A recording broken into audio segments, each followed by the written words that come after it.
Bonjour à tous et bienvenue sur la chaîne pour cette petite vidéo de règles, je vais dire additionnelles, pour pouvoir aider à débloquer des situations comme le coincement d'une porte ou d'un corridor dans la partie.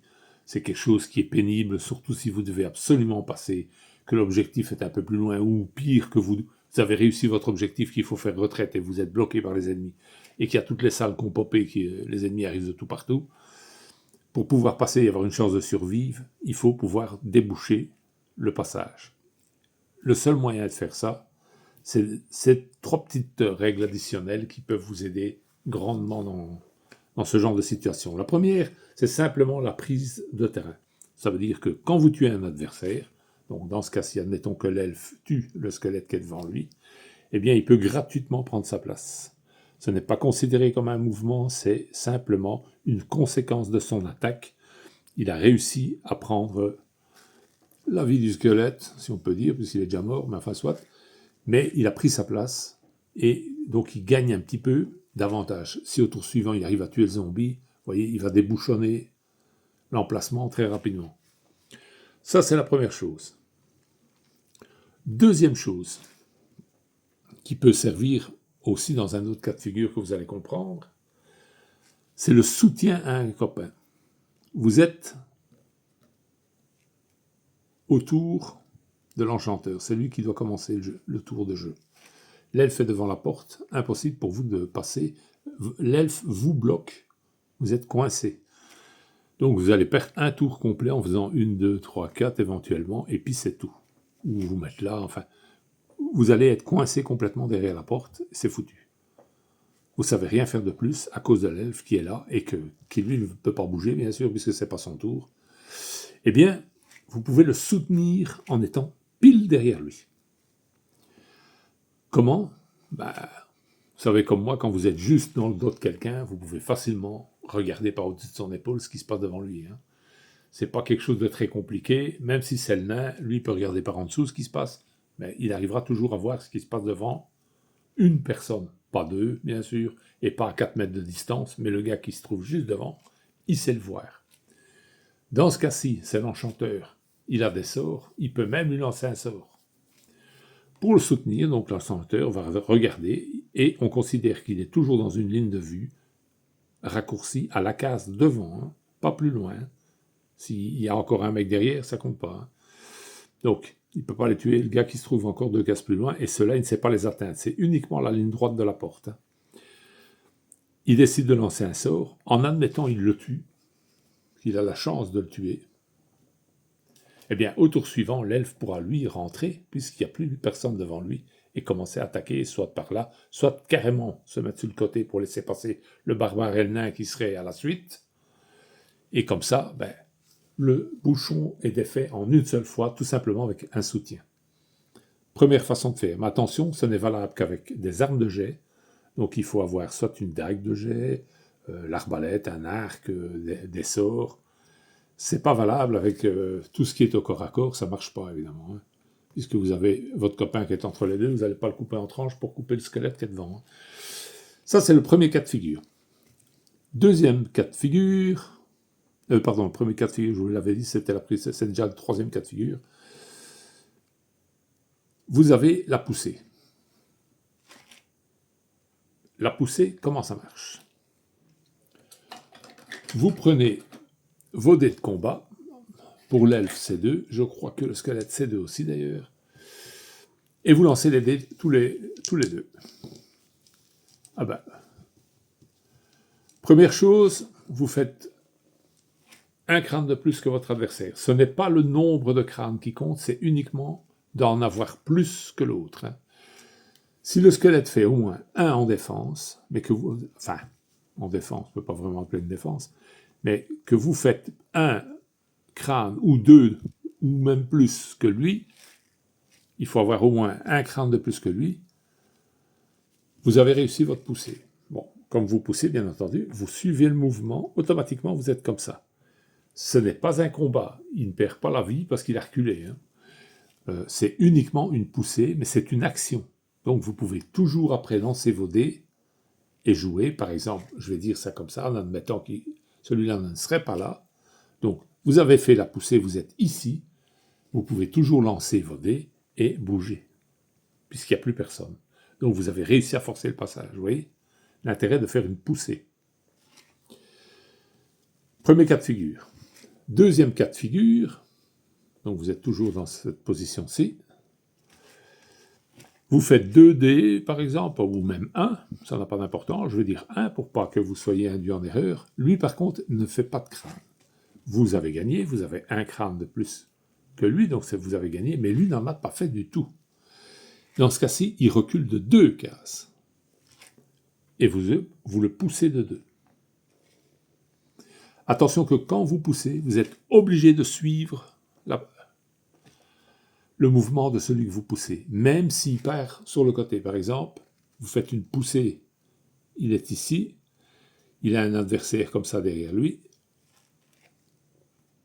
enfin un adversaire, un de vos adversaires, vous le poussez, il peut partir par là, c'est pas un problème, mais vous suivez. Vous le poussez lui, donc vous suivez le mouvement. Il recule de 2 s'il n'a fait aucun crâne. Donc, s'il a fait un crâne et que vous en avez fait un de plus que lui, peu importe le nombre, hein, si vous en auriez fait encore 6, c'est un de plus que lui. C'est tout ce qui compte. Vous le bougez de 2. Vous le bougez de 1, pardon. S'il n'a pas fait de crâne, vous le bougez de 2. Voilà, ça c'est la norme. L'inverse est vrai aussi, bien entendu. Si vous êtes capable de le pousser, lui est capable de résister, puisque lui, en fait, il ne fait pas de poussée, lui, il vous bloque. Donc, s'il a fait un crâne de plus que vous êtes resté, le gars c'est un mur, vous n'avez pas réussi à le pousser, il n'a pas bougé d'un iota, la position n'a pas bougé d'une pète, l'action est finie. Si vous n'avez pas encore fait votre mouvement, vous pouvez éventuellement dégager la porte pour laisser passer un de vos copains pour faire autre chose. Hein. Deuxième cas de figure, c'est vous qui n'avez pas réussi du tout à faire un crâne. Là, vous prenez une blessure. Vous avez essayé de forcer le passage, vous êtes planté dans son matériel, vous avez fait n'importe quoi, mais vous vous êtes vraiment planté sur un mur et vous perdez 1 point de santé. Vous allez dire c'est vache, mais c'est comme ça. Il ne faut pas que des avantages non plus. Hein. Il faut quand même une petite prise de risque dans la vie. Donc, si vous ne faites rien, et même s'il a fait qu'un crâne, hein, on va dire il a fait ça, pas de souci, hein, c'est pareil. Hein. Il a fait 1 de plus que vous et vous n'avez rien fait. Donc, vous avez perdu, vous perdez 1 point. Mais, donc lui, si il est bloqué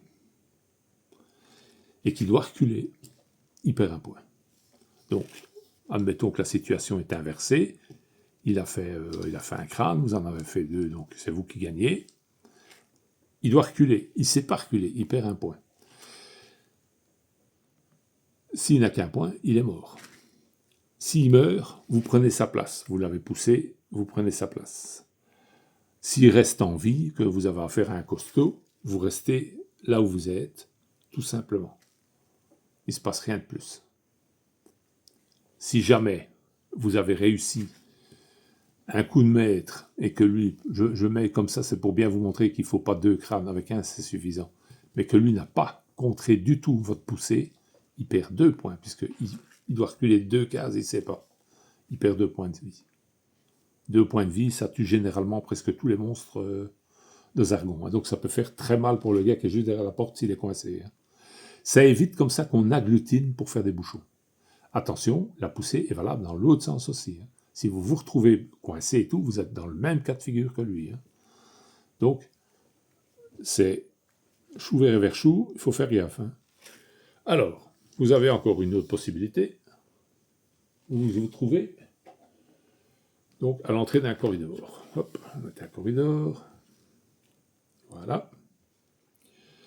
Vous avez donc, ceux-là ne sont pas là, hop, ils sont partis.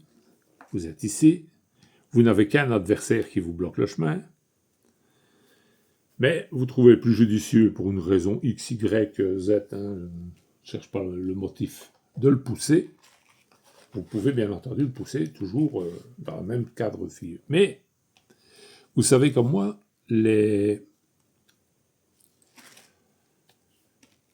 Les oubliettes et tout ça, théoriquement, les sbires de Zargon ne subissent rien quand ils passent là-dessus, parce qu'ils connaissent le terrain, ils savent où mettre les pieds, vous voyez un petit peu ce que je veux dire, hein, ils se promènent là-dedans comme vous vous promenez dans votre salon, ils savent un petit peu comment faire pour passer à côté. Quand il est poussé, c'est pas vrai. S'il doit reculer, de 1, il est dans l'oubliette, il perd un point de vie. Dans le cas du zombie, il va dans la boîte, il est tué. Mais le problème est là, c'est que si vous poussez et qu'il ne résiste pas, qu'il doit reculer de 2, il recule de 1, il est tué. Et vous continuez la poussée de 2. Hein, et vous perdez un point. Voilà. C'est donc l'explication de la poussée. Vous voyez, ça peut être intéressant. Vous poussez même, si je vais dire, admettons, ça serait comme ça serait configuré comme ça. Je vais le mettre comme ça pour que ça soit mieux, plus clair. Voilà. Tout simplement comme ça. Voilà. Vous faites une poussée sur mon homme. Il est bloqué par l'objet qui est derrière lui. Il est bloqué par son côté. Il prend un point de vie. Hein. Voilà. Et dans son cas, il est tué. Hein. Donc, vous voyez, c'est quelque chose qui peut être intéressant. Et donc, je tenais à vous donner cette petite facilité pour vos parties, parce que ça peut débloquer le jeu, quoi. Surtout quand vous avez tendance à avoir des bouchons qui se forment un peu partout. Vous avancez pièce par pièce et ça prend un temps fou, quoi. Ici, ça rend le jeu un peu plus fluide, un peu plus dynamique. Et c'est pas plus mal. Alors, je vais revenir sur ce que je vous avais expliqué avec le mode HeroQuest France. Vous savez que quand vous avez un corridor, vous lancez un des 4, 5, 6, vous devez remettre un autre corridor. Donc vous devez fouiller dans le paquet pour aller retrouver une autre carte corridor. Moi, je trouve ça un petit peu contre-productif dans le sens que si vous jouez en mode gravaillon, c'est pas grave. Étant donné que les pièces sont aléatoires, le contenu des pièces sont aléatoires, pour être précis. Donc, vous en foutez un petit peu, quoi, hein, que ce soit cette pièce-ci ou cette pièce-là.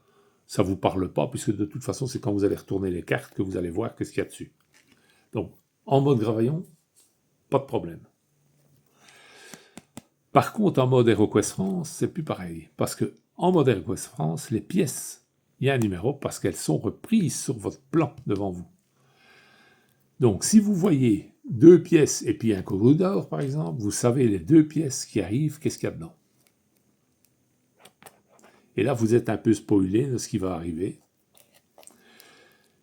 Si vous voyez pire, que vous êtes dans la fin du tas, vous tombez sur votre pièce objectif, vous devez la glisser en dessous. Vous savez déjà que la dernière carte qui va retourner, c'est l'objectif.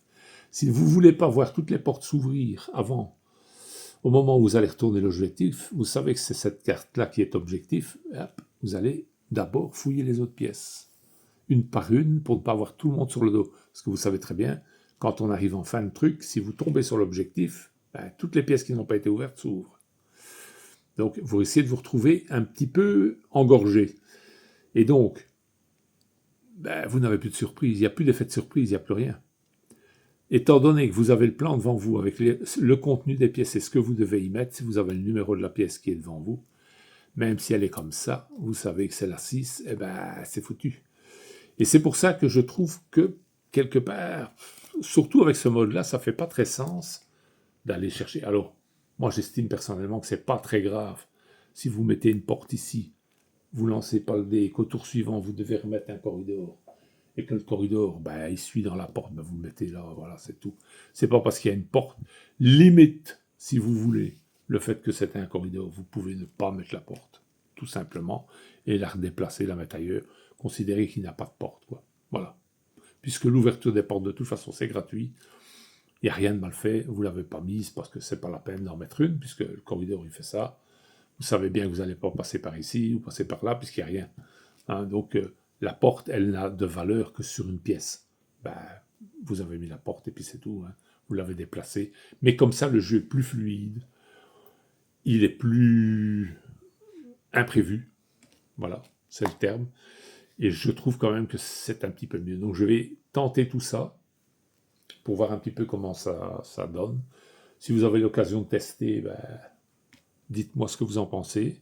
Hein, et même si Si vous voulez simplement commenter ce que vous venez de voir, hein, n'hésitez pas. Voilà. Donc, je vous remercie d'avoir regardé et je vous souhaite une bonne journée.